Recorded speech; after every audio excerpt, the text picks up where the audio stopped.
Welcome to Peak Perception by Talia. I hope everyone is having a beautiful, beautiful day. It's October 8th. It's Saturday morning. I'm sitting out on my deck. It's cool, it's crisp. It is my favorite time of the year.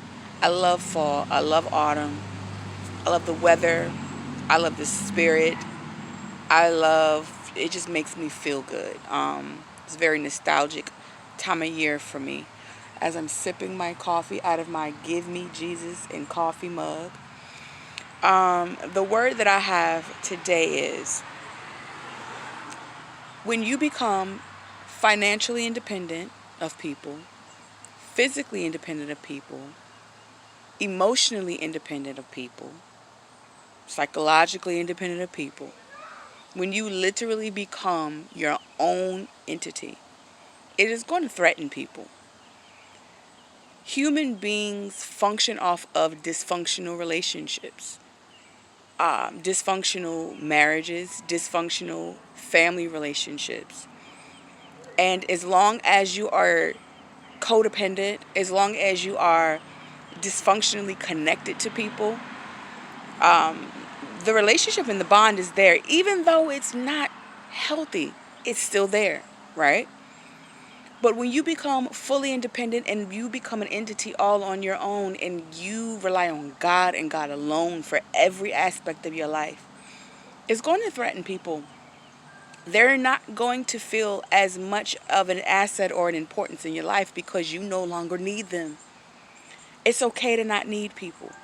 It's okay to want people in your life but not need them in your life. But the thing about people are they're so dysfunctional and backwards that they think of it the opposite way. I want you to need me and not want me.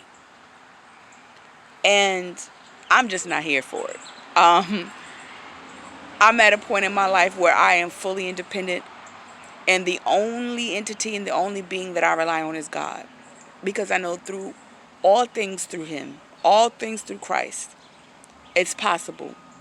For years I was seeking validation from people. I was seeking love and affection and validation from people. And when I didn't get it, I would feel discouraged. I would feel less than. I would feel inadequate. I felt starved and deprived.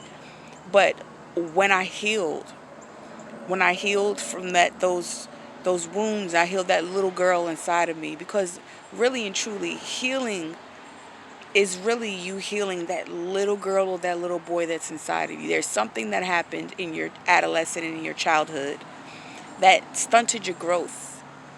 And for me, I would like to say it was around between 10 and 12.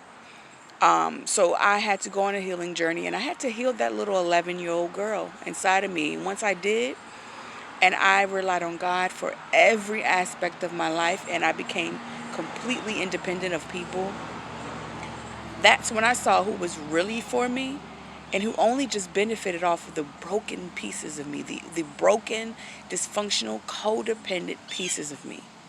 So be careful. When you heal, you will start to see who really benefited off of the brokenness, off of your brokenness.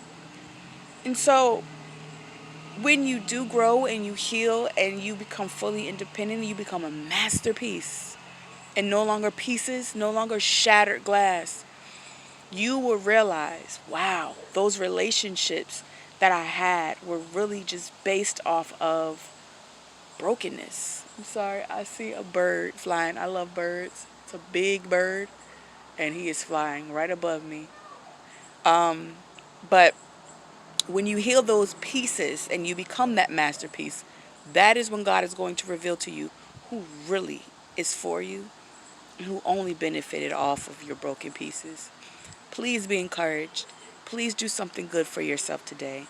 Please practice self-love today, even if it's just sitting on your back deck enjoying a nice cup of coffee on a beautiful, breezy October morning.